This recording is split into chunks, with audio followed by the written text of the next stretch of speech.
Go. Streaming from South Africa to the world. This is the Stonks Go Moon podcast. What just happened? We break it down so you don't have to.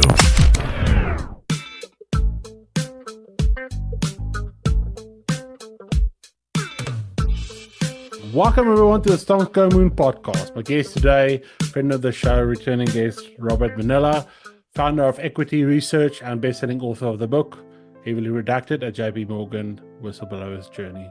Welcome to the pod. Thanks, Rocco. Good to be back. So, you might know, I've noticed my mood is a bit somber. This isn't a normal pod. Basically, a couple of months ago, Robert, you sent me a message. It's sort of a nonchalant thing like we always do. I mean, we send each other messages and you're like, hey, Right. Rocco, a bit of bad news. I've got cancer. And I'm like, what the fuck just happened? Because it was just the nonchalant way of how you put it. So I'm going to set the stage and then we'll get into it. Otherwise, I'm afraid I'm going to get choked up and we're not going to get... Sure. All right. So Robert Mennella's journey through acute myeloid leukemia, also called AML, is a profound story of resilience and determination. Diagnosed with AML, a severe and rapidly progressive cancer of the blood and bone marrow, Mennella faced daunting odds with a survival rate of only 20% after 5 years. His decision to opt for outpatient treatment, despite the intensity and challenges, demonstrates his will to fight on his own terms. And that's how I've always known you, my friend. Thank you. That's very nice of you. That is so. I think my first question, just off the cuff, because this is the first time we spoke, I just sent you back. No, you're going to beat this because that's how I know you. You're like the strongest son of a bitch that I know. Thank you. It's going to take more than cancer to pull you down. What sort of went through your mind when you first heard the diagnosis? I think that's my first point of call, but also like what were you experiencing leading up to that? Like, were you tired, fatigued? What was going on? Exactly. So, you don't just find out all of a sudden you have leukemia. Yeah. There has to be a symptom that manifests itself that leads to the possibility of leukemia. In my case, that's what it was at the end of the day. But for me, it was anemia, where your red blood cell count goes below an acceptable level. Now, the red blood cells carry oxygen to the blood. White blood cells prevent diseases.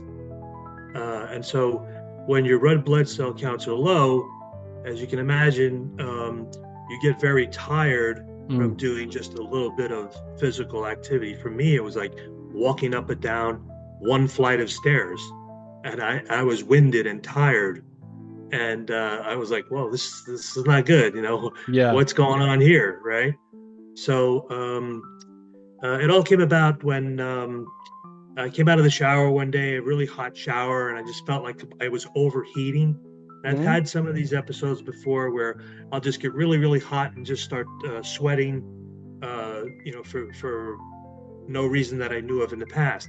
Okay. But it turned out that anemia was what I had before, and I guess I lived with it, kind of at the lower end of the acceptable level. But in this case, I had gone down to half the acceptable level. So the acceptable level is between 13 and 17 RBCs for a male, and I was at 6.6. So because I had these symptoms, I went to my primary care physician. I said, listen, I'm feeling this way. He goes, all right, let's do your annual checkup while you're here. Okay. Took my blood, and they called me within like a couple of days, and they said very frantically, you've got to run over to the nearest emergency room.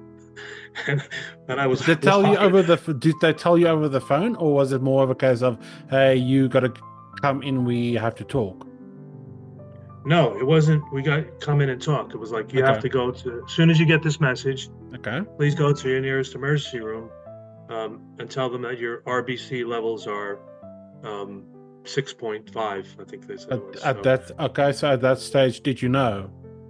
Or did you quickly Google what that means? Or, um, well, I didn't know what it meant right away. yeah, I was more concerned with their instruction to get to the hospital, so I yeah, just yeah. got there, and God, then I sorry. started talking to the doctors Mm, about, hey, what's going on here? You mm, know, so I'm sitting in the emergency room and taking more blood and doing a whole bunch of tests, and they said, well, your RBCs are low for a reason. mm. So there's a number of reasons for what it could be. And so they referred me to a gastrointestinal doctor to Mm, check my GI tract mm. because it could be caused from internal bleeding Okay. that you might not even know about. So they want to do colonoscopy and an endoscopy Jeez. to see Okay. if there was internal bleeding. And then they also at the same time referred me to the hematologist to check for signs of cancer. Okay. So I did the hematologist first, right? She did what they call a bone marrow biopsy. Essentially, what they do is That hurts, right? no, they'll give you something for it before they drill into your hip bone. Oh shit. But Okay. I'll tell you a quick crazy story about what Yeah. happened on my last bone marrow biopsy. She hit the sciatic nerve, and yeah, the sciatic nerve goes throughout like almost your entire body, but especially down your leg. And so my legs started Yeah. Yeah. compressing Yeah. Yeah. like I was being electrocuted. Yeah. I've heard about And that. I was like, whoa, what's going on here? And she was like, no, no, it's okay. And it really wasn't okay because she had missed. She wasn't supposed to hit the nerve. Okay. But Right. So. essentially, I had to deal with that for like 10 or 15 minutes of her hitting it 3 or 4 times, before she Okay. actually got enough marrow out of the bone with Okay. her little drill thing. So she got that out. I wasn't happy about that one. And how can? But the first one went off without a hitch. I didn't feel a thing. Yeah. So she sends it in, and it comes back, and we have an appointment. And she says you have what they call bone marrow blasts. Blasts are when white blood cells don't fully mature, Mm. but they're released into your bloodstream, and those are leukemia cells. And Okay. so I had a very high level of them. Okay. So she said, you have cancer, and that's what she told me. And what And what what kind of went through your head? well, I'm always the type of person to maybe just like not accept Oh. things as they are. Um, but I try to see things as I want them to be. So, in that respect, I thought to myself, no, no, you're wrong. I'm thinking to myself, I don't have cancer. And if I do have cancer, whatever it takes, I'm gonna get rid Yeah. of it. Okay. Um, and then, she became like a little emotional. She touched me on the shoulder and so forth, which is very, very kind. Okay. And, I felt a little emotional for like my grandkids at the moment. Mm. So I did get a little bit emotional at the time because, at first I felt like, no, I'm just going to beat this, but then she was kind of like sympathizing with me, which made me feel like, oh, maybe I Oh should shit. Yeah. It's sort not of be that. so positive, Yeah. It sort of trying to bring me envelops down. you. Yeah. Yeah. Yeah. So, Yeah. Uh, anyway, okay. So then now they obviously they start to talk about treatment, right? So, right. which is a So, big where the whole thing hinges on the whole route that you basically took. Let's go. exactly. Let's go through that. Sure. So she's a hematologist. So a Mm-hmm. hematologist is basically a blood doctor. Mm. So she referred me to an oncologist who's a cancer doctor. Okay. And I spoke to the cancer doctor by Zoom, and he said Okay. you have leukemia, and here's what I recommend you do about it. Okay. I said, okay, what? He goes, well, you'll be in the hospital for 30 days. And right away, I said to myself, no, not doing that. But go ahead. I continued to listen to him, right? Okay. Because that Hear was you, not not an do. option right off Yeah, the bat. I hear you. I'm not doing that. Okay. Yeah, just right off the bat, I was just like, I just felt like I don't, I don't feel like a first impression for me is everything. So if Yeah. right off the bat I feel like you're saying that I have to do this right away, and obviously you're not just a patient, you're a customer to a certain extent. Yeah. So Yeah, it's it's true. really sick. It's really like, have you seen sick Yeah. care instead of health care? Yeah. So Yeah. sick care. If you're sick, you're a good customer. If you're healed and better, you're not so much. And that's actually, So I sorry, said, that's a very important part that you bring up. That whole yeah, part of being a customer and actually having your own patient advocacy, right? Like what is in right, my best interest, and not necessarily in the doctor, healthcare, whatever's best interest. yeah. Interesting. Yeah, exactly. So, I guess he wanted to recommend what he thought would Mm. be a cure for the leukemia because, um, anyway, he wanted me to go in for 30 days for intensive chemotherapy, Yeah. and then the idea is the chemotherapy basically kills all the cells in your body, all the way down to like where you're almost, at the edge of death. They're keeping you barely alive, in the hospital bed. Um, and then it's at that point where you get a bone marrow transplant. Mm. And I could have gotten that from a sibling or one of my kids. They all agreed to do it. Okay. And but that's the only way the only way they know to cure it is to take the stem cells from someone else, make Okay. sure they're compatible, put them in you. Yes. So unlike a blood transfusion, you don't necessarily take on the chromosomes and the DNA of the person that you get the transfusion from. Yes. But when you get a stem cell transplant, you actually take on the genetic makeup of the person. So my sister, I guess I'm a lot like my sister physically, but to be more like her, I don't know if that would affect it, but it was interesting to hear that kind of little side note. So anyway, he said that after the intensive chemo, you'll get the transplant. So basically, you'll be in the hospital for 30 days, 2 weeks before to prep with the intensive chemo, and then 2 weeks after to make sure there's no side effects or whatever. Mm-hmm. And so at that point, I was like, okay, let's go for it. I want to get the cure. I just want to get it over with. Yeah. And then after a while, another part of me was saying, well, maybe not. Maybe. And so at the end of his, recommendation, I said, well, I don't know. I said, I don't know about 30 days in the hospital. That seems like something I would be against, just holistically. It's not something I'm looking forward I'm with to. you. And what was his reaction? His reaction was, I understand, and it's the reason I'm recommending it is because you're young and you're healthy and you caught it early, and you're a good candidate because you would tolerate it better than most. Okay. So I thought to myself, well, if the only reason I'm doing this is because I'm going to tolerate it better than most, then it's not necessarily the path I think I should jump down right away. Yes. So I said to myself, at the end of his spiel, I was like, well, what other options are there? Yeah, sure. What else could I do? Plan B, Doc? What's plan B? Yeah. What's plan B? Yeah. So he said, well, he goes, plan B is you could do outpatient chemotherapy shots where it's not intravenous. It's basically 2 shots in your belly for 7 days in a row, and then you wait another 2 or 3 weeks, and that's called a cycle. Okay. And in addition to that, you take some other pills on top of it that helps with it, or so or so it says. So the idea behind doing the chemo on outpatient is to see whether or not, and this was in my mind, is to see whether or not I would respond to the lower intensity before I go to the higher intensity.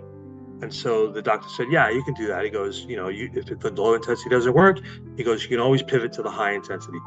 Great. That was a way for me to like kind of end that conversation. So I said, okay, I'll go back to my hematologist, who's local. She can give me the shots, and monitor my blood level and so forth. And let's see where it goes from there. And see where it goes from there. Yeah. So I go back to her, and she knows the plan. Yeah. And she goes, okay, I'll recommend you do like at least 2 cycles of shots, before we retest the bone marrow. Okay. So I said, all right, fine. So I did the shots. How was the communication? How was the communication between the doctors? Because sometimes you hear in the American healthcare system, there's a bit. They do. Okay. No, they do communicate. Okay. So they were very good about following it up, and also my notes are online on a website that they use as well. Okay. An internal website. So So I took the first round of shots. And it really didn't feel too good. Very, very, very constipated, very lightheaded. Didn't have a lot of energy. Was not a good experience, right? So I did it for 7 days, and I came back, and then she said, "Okay, we're going to wait 3 weeks, and then we're going to start another cycle." I said, "No." I said, "Let's do another bone marrow now, because I want to know where I'm at from the last cycle, and if I'm going to do something again, I want to know how effective the last one was before I do." With you. So she's like, "Okay, fine," and that's when she gave me the second bone marrow, which she hit the sciatic nerve and threw me for a loop. But when that came back, she said, "You don't have leukemia anymore. It's gone. You're cancer free." So I said, "Well, it's fantastic, isn't it?" So she didn't seem too excited, not excited as I was, but maybe she was just more. Maybe she was, I don't know, caught off guard. Maybe surprised. Yeah, maybe she thought, hey, this guy's like, what is he doing? He's throwing our whole, profit motive into the tank. He's cured. That's not supposed to happen. Because I can't. How do they make money off you now? Yeah, I can't believe that. Like, you are a normal, quote unquote, normal case. Because I haven't checked the stats and stuff, but I mean, to be cured after one sort of outpatient cycle seems to me like a miracle. That it was to me, and I think to them it might have been a miracle as well. Yeah.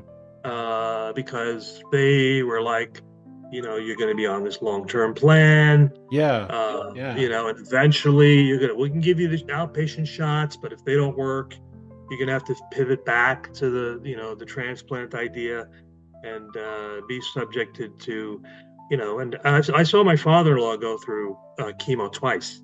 Okay. And it's not fun. No. He was a printer for like 45 years for the New York Academy of Sciences. And he worked in a small room with no ventilation.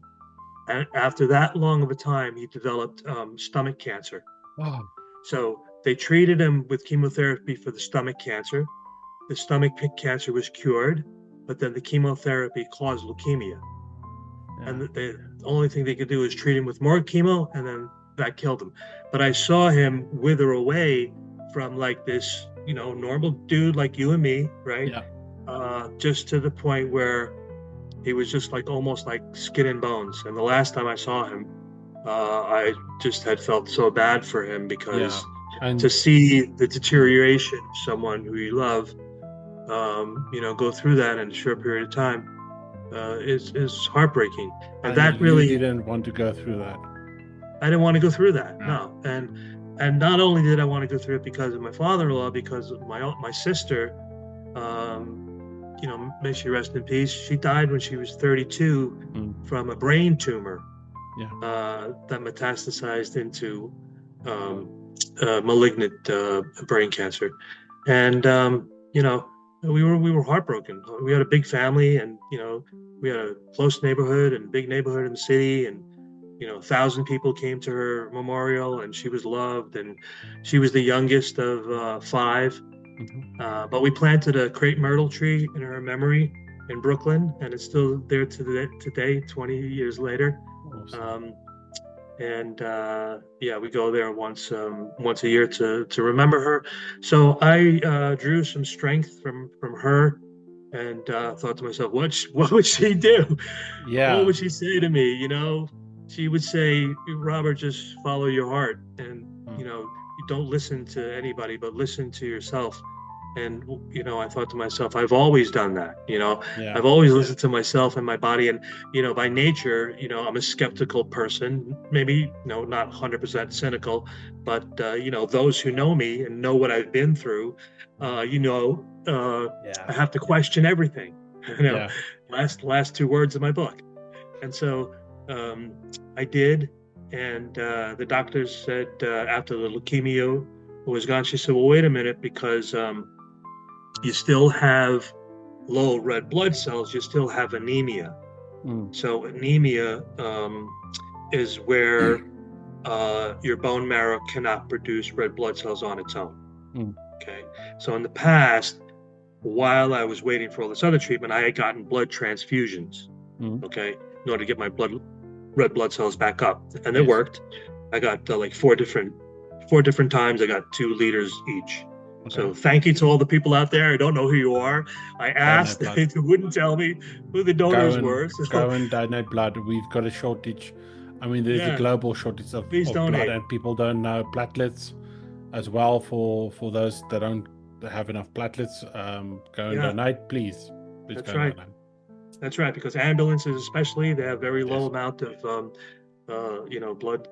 So anyway, I said, okay, well, my bone marrow is still not functioning properly. Mm. So there's I had looked. She was like, well, maybe you need to go back down to the road of the chemo and the transplant, yada yada yada. Mm. So I was like, no, because I had researched what my other options were Yeah. in my exact situation. I said, what about this? And it turned out that there's a shot that they can give you that in my situation helps your bone marrow produce its own red blood cells again. It's like a booster. It helps. What's it helps called? it. Do you remember what And it's it's called a Procrit Okay. or Retrocrit. Okay. And those are the 2 drugs that help Okay. your bone marrow come back from a situation that I was in, and the trauma that my bone marrow had gone through. Yes. So when they tested the bone marrow, and they had to try to find out what was not the exact cause, but was the cause either genetic or was it environmental? Yeah. So there's 2 forms of leukemia. You can get leukemia from things like living next to the power lines, to drinking toxic water, Yes. to breathing bad air. Lots of things could cause to remember the Roundup pesticide settlement. Roundup. Yeah. Okay, that caused cancer and killed people, and that was a pesticide. So Could be for interestingly chemicals. enough, Could be anything. yeah. So in my case, they did the testing. They said it wasn't genetic. So my family was glad to hear that. Had nothing to do with my sister's tumor. That was a one-off. That Okay. wasn't genetic. Good. Actually, matter of fact, today I got a call this morning with a secondary test where they actually checked for all other kinds of cancers, and it turned out also everything was negative. So, knocking on wood, Good. that everything genetically means my family's not at risk, and that puts me less at risk of it coming back, because it's not genetic, right? Which is where I sort of want to end our conversation with remission. And what is it like living in remission? Is it something at the back of your head? Is it something that you're conscious of? Has it changed you in any way? I mean, I know Rob's still Rob, but I mean, when you go through something like this, like trauma, and your body goes through it, I mean, it must alter you in some way. Oh, no doubt. I mean, it makes you appreciate, like, when you're opening your eyes every day, you're like, and when I had the cancer, and before it was gone, I woke up every day like, fuck, this sucks. I got cancer. People die from this shit. Yeah. What the fuck am I going to do? Yeah. I was really not happy, and I was kind of depressed and a little angry at my situation, because I had kept healthy my whole life. I eat good, I exercise. Yeah. And I was like, what the fuck? Why me, right? Yeah. So, and then when she said you had no cancer, I was floored again. I was like, you see, Yeah, I knew I was going to beat this thing, And then, so then after I took the 2 shots of the Procrit, it got me back to almost normal red blood cell level. So my bone marrow is producing RBCs on its own. Yeah. No need for me to go for intensive chemo. My bone marrow is healed. I'm healed on my own, without the intensive chemo and without their recommendations. And there before the grace of God go I, Rocco. Yeah. Yeah. Well, Rob, I hope your story inspires others that are battling cancer, maybe others that do not have the levels of patient advocacy that you have. I mean, for a start, you chose outpatient yourself. You said, no, I'm not going to do this. What's plan B? Then you said, okay, cool, but I know about this treatment. So those are 2 forks in the road where you made the decision for your own life, and it wasn't in the healthcare providers' interest. Hands. Yes, interest, hands, whatever you want to call it. But I hope it inspires other people to maybe take a second look at their struggles and their journeys. Say, all right, cool. Maybe I need to do something different here. Right. Just ask questions and keep an open mind. Don't necessarily do what they tell you to do. Because I mean, they're good people, and the doctors, they want to do a good job, but you really have to, tailor the treatment to what they say, and then what you do on your own research, and then how you feel about treating yourself. Awesome. Robert, if the listeners want to go and connect with you, where can they do that? Well, you connect with me on LinkedIn. Go and follow Rob on LinkedIn. Go and follow all his amazing content, his journey. If you are on the same journey as Rob, connect with him, talk with him. I think it's amazing. I think your journey is amazing. I think you are amazing. Like I said, you're a tough son of a bitch, and it's going to take more than a little bit of cancer to kick your ass. That's right. And for everybody with cancer out there, I'm praying for you, and I'm hoping that it comes out well for you, like it did for me. And just know that you're not alone, whoever you are. Talk to somebody about how you're feeling about it, and it makes a world of difference. It really, really does. And donate blood. And donate blood. For all your listeners, thank you so much for joining me today and sharing your journey. I appreciate it. And to our listeners, peace, love, and prosperity. Catch you in the next one. I will overcome. There's nothing in this world that can't be done. From city streets to your ears, hear the calls. Fight. Fight. Fight. Don't give in, no, don't give up. In the world we make our own luck. Listen to yourself and make the rules. Fight. Fight. Fight. I fully accept this. There has to be another way. A path to forge a winding way. Trust in me, I'll show you how. Forever now, standing tall. Fight. Fight. Never give up. Never give up. No!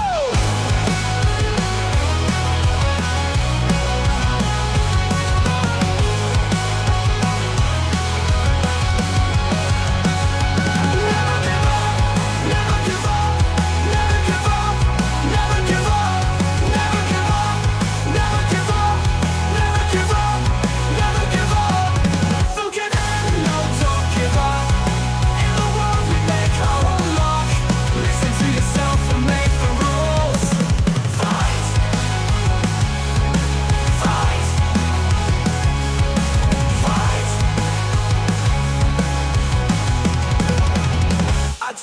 accept this. There has to be another way, a path to